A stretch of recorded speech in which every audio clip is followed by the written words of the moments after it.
Hello friends, welcome to the channel scorpions English. काफ़ी time के बाद दोस्तों मेरी आपसे बातचीत हो रही है। दोस्तों आज मैं बिहार बोर्ड क्लास 12th की फर्स्ट पोइट्री सेक्शन की फर्स्ट पोएम जो कि जॉन डन के द्वारा लिखा गया है, नेम है sweetest love I do not गो, को एक्सप्लेन करेंगे आप लोगों के लिए। दोस्तों जॉन डन का बर्थ 1572 ईस्वी में एंड उनकी डेथ 1631 ईस्वी में हुई थी। The pioneer of a new kind of lyrical and satirical verse called metaphysical. यह एक नए तरीके की गीत या आप इसको व्यंग्यात्मक गीत कह सकते हैं कि लीडर माने जाते हैं या उसके अग्रदूत माने जाते हैं, जिसको मेटाफिजिकल कहा जाता है। वॉज बॉर्न इन लंदन, इनका जन्म लंदन में हुआ था। इनटू अ प्रॉस्परस, एक संपन्न Roman Catholic family of traders, एक व्यापारी रोमन कैथोलिक फैमिली जो कि बहुत ही धनधान्य से संपन्न थी, उसमें इनका जन्म लंदन में हुआ था। At a time when England was staunchly anti Catholic, जब इंग्लैंड में एंटी कैथोलिक इनके धर्म के विरुद्ध माहौल चल रहा था, उस समय इनका जन्म हुआ था। एक रोमन कैथोलिक फैमिली जो धन दाने से परिपूर्ण थी, जो व्यापारी फैमिली थी। Donne was forced to leave Oxford University without a degree because of his religion. इनको अपने कैथोलिक होने की वजह से ऑक्सफोर्ड यूनिवर्सिटी से निकाल दिया गया, फोर्सली निकाल दिया गया, ज़बरदस्ती, वो भी उस समय जब इन्होंने डिग्री अभी पूरी नहीं की थी। ही स्टडीड लॉ, इन्होंने कानून की पढ़ाई की, रीड थियोलॉजी धर्मशास्त्र की पढ़ाई की। He also participated in 2 novel expedition, इन्होंने 2 नौसैनिक अभियान में भी पार्टिसिपेट किया, भाग लिया। And become secretary to a powerful noble, और एक बहुत ही पावरफुल नोबल पर्सन के सेक्रेटरी बन गए। A job he lost when he was briefly sent to prison for secretly marrying his patron's niece. इनको अपने जॉब से भी हाथ धोना पड़ा और इनको थोड़े समय के लिए जेल भी जाना पड़ा, क्योंकि इन्होंने अपने पैट्रॉन जो जिसके अंडर में ये काम करते थे, जो इनका संरक्षक था, उसकी भतीजी से इन्होंने सीक्रेटली चुपके से शादी की थी। इन 1615 में एट द एज ऑफ 42, 42 साल की उम्र में, डन एक्सेप्टेड ऑर्डिनेशन इन एंग्लिकन चर्च। इन्होंने एंग्लिकन चर्च में दीक्षा का कार्यभार ले लिया, कार्य को संभाला, एक्सेप्ट किया। Soon become one of the greatest preachers of his time, और अपने समय के सबसे बड़े उपदेशक बन के उभर के आए, ये सबसे बड़े उपदेशक बने। In love lyricism done broke completely with the Petrarchan tradition. इन्होंने लव पोएम लिखने के लिए, लिरिक दोस्तों एक तरह की पर्सनल पोएट्री है जिसमें पोएट अपने पर्सनल एक्सपीरियंसेस, इमोशंस को शो करता है। इन्होंने उस समय पेट्रार्कन सनेट्स का दौर था, वो लिखे जाते थे, जिसमें 14 लाइन्स की पोएम होती थी। उसका ए कर सी डी या सी डी करके इस 14 लाइन की पोएम हुआ करती थी, जिसका स्ट्रिक्ट कंडक्ट होता था दोस्तों। तो उन्होंने इसको कम्प्लीटली ब्रेक किया और introducing an intellectual and colloquial tone, और एक इंटेलेक्चुअल और कोलिकल मतलब कि बोलचाल की भाषा में बोलचाल की टोन की भाषा में इन्होंने पोएम लिखी, सनेट लिखी। His love poems use latest discoveries, science and geography to hammer home a point and combine passion with the verbal intellectual teasing. और इन्होंने एक तरह की वर्बल बोलचाल की और इंटेलेक्चुअल टीजिंग के तौर पे उस समय की जो भी विज्ञान और ज्योग्राफी से रिलेटेड जो भी खोज हुई थी, उसका इस्तेमाल किया। Donne is well known for his song and sonnets, ये जाने जाते हैं अपने सॉन्ग एंड सनेट्स के लिए, सटायर्स एंड एलिजीज। सनेट्स दोस्तों मैंने बताया 14 लाइन्स की पोएम्स होती है, सॉन्ग्स आप जानते हैं गीतों को कहते हैं। सटायर एक तरह का व्यंग्यात्मक होता है, ये पोएम व्यंग्यात्मक पोएम होती है या कटाक्ष किया जाता है। एलिजीज शोक गीत होता है जो किसी के मरने के उपरांत लिखा जाता है। सरमन्स जो भी इन्होंने उपदेश दिए थे उसको सरमन्स में रखा गया है। Genuine poetic feelings, harsh meter, strand and whimsical image characterize all his poetic creations. जो नेचुरल जो पोइटिक फीलिंग्स थी इन्होंने हार्श मीटर के साथ स्टैंड तनावपूर्ण और whimsical इमेज मनमौजी तरीके से इन्होंने ऑल हिज पोइटिक क्रिएशंस, अपने पोइटिक क्रिएशंस को यूज़ किया दोस्तों। अब हम पोएम स्टार्ट करते हैं दोस्तों। पोएम की फर्स्ट लाइन, टाइटल लाइन ही है, sweetest love I do not go for weariness of thee. अपने पत्नी से ये कहीं जा रहे हैं दोस्तों, अपनी पत्नी को समझाते हुए कहते हैं कि स्वीटेस्ट लव मतलब सबसे स्वीटेस्ट आपका सुपरलेटिव डिग्री है। तो सबसे स्वीट अपनी पत्नी को कह रहे हैं कि हे प्यारी पत्नी, मैं जा नहीं रहा फॉर वियरनेस, अभी तुमसे थक के नहीं जा रहा, बल्कि nor in the hope the world can show a fitter love for me, ना ये सोच के जा रहा हूँ, ना ये आशा करते हुए जा रहा हूँ कि दुनिया मुझे तुमसे बेहतर प्यार देगी।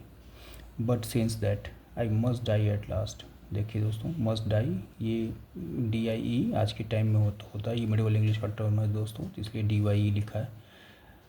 इसका मतलब आज के टाइम में डाई करना, हेयर डाई जो होता है वो सेंस दे रहा है दोस्तों। तो कह रहे हैं कि नाम और बट सेंस, लेकिन that I must die at last, हमें तो अंत में मरना ही है। It is best to use myself in jest, इसलिए मुझे सबसे बेहतर होगा कि मैं अपने आप को, ये मेरे लिए सबसे बेहतर होगा, it is best to use myself, कि मैं अपने आप को कहाँ यूज़ करूँ, इन जेस्ट, अपनी आंतरिक खुशी को पाने के लिए, जो मैं करना चाहता हूँ वो करने का प्रयास करूँ।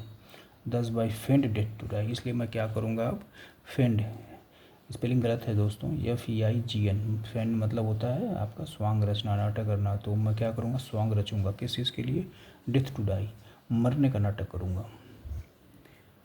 यस्टर नाइट मतलब यस्टरडे नाइट, द सन, सन यहाँ सूरज को दिखा रहा है, मिडिवल इंग्लिश में भी दोस्तों ये भी लिखा हुआ है, वो उस टाइम पे जो इंग्लिश होती थी उसी इंग्लिश में लिखा हुआ उन्होंने पोएम।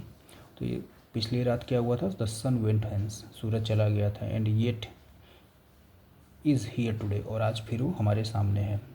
ही hath no desire nor sense, ना उसको आने की कोई इच्छा थी, ना ही कोई और उसके आने का सेंस था, औचित्य था। Nor half so short away, ना उसने कोई शॉर्टकट लेकर कोई आधे रास्ते चल के आया है। देन फियर नॉट मी, इसलिए मेरे लिए चिंता मत करो। कहने का सेंस है कि पिछली रात सूरज चला गया, फिर आज हमारे सामने है, ना उसका कोई आने का कोई इच्छा थी, ना ही कोई उसके आने का औचित्य था, फिर भी वो आया, और ना ही उसने कोई शॉर्टकट रास्ता लिया। तो मेरे लिए भी मत डरो, बट बिलीव, और ये यकीन करो, लेकिन ये यकीन करो, that I shall make speedier journey since I take more wings and spurs than he.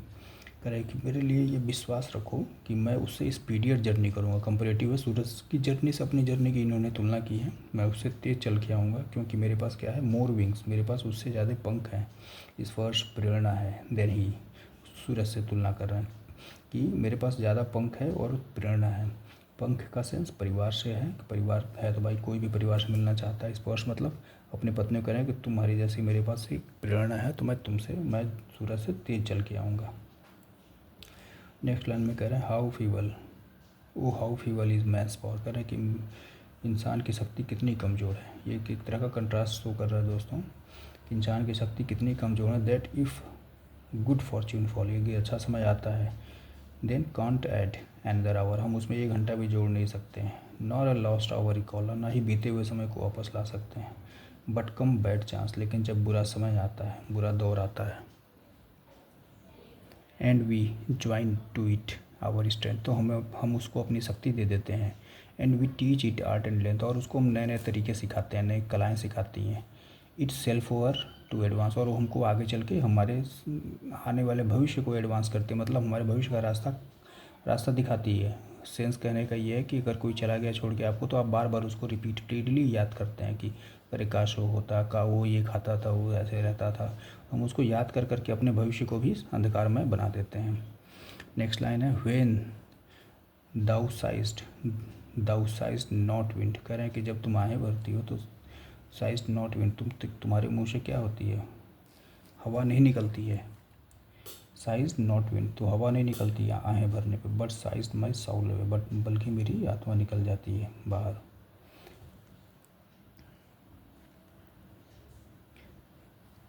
When thou weeps unkindly, और जब तुम बेपरवाह तरीके से रोती हो, माई लाइफ्स ब्लड डो टिके, तो मेरे जो जीवन का रक्त है, रक्त जीवनदायिनी टाइप का होता है दोस्तों, तो जीवन ब्लड लाइफ के लिए ब्लड का होना बहुत ज़रूरी है। तो ये कह रहा है माई लाइफ्स ब्लड, मेरे जीवन का जो रक्त है वो क्या होता है, जलने लगता है।